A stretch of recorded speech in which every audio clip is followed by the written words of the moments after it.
Iza anong inadingin Hoy na khazong kanelo Nong in thay ding bang xem kayam Iza nong iding bang xem dấu kayam Hoy na pat na anay te iting hiletin Hoy na pat na bang manay ke Pil na siyam na nay te bek iting hiletin Nong it na it hong ban kente Sung sung na lung kim sắc dấu kê Ni khát thu dòng nghen dấu Ni khát biết dòng hông hoặc dấu kê Hi mạ lê nông nghi nan khen toàn Nay hết lâu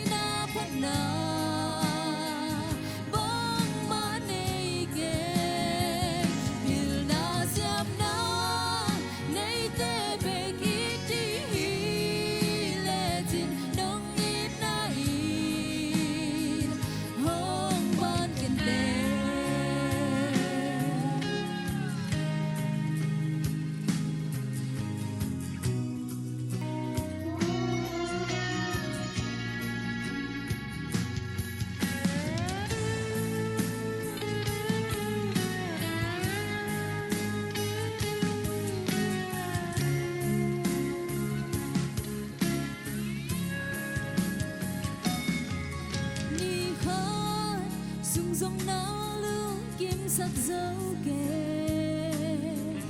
Ni khát thu dòng nghen dấu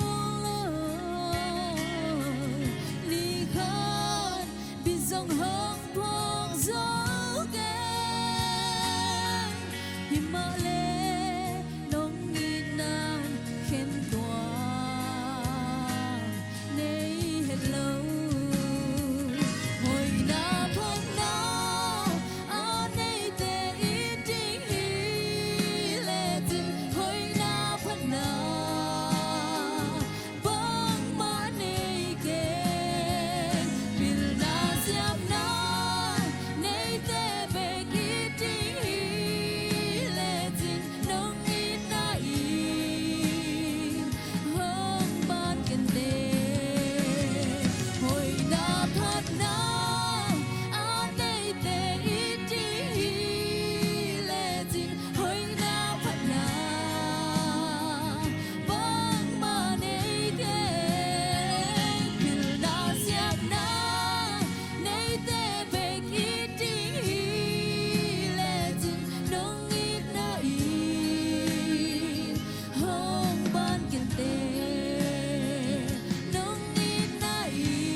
Te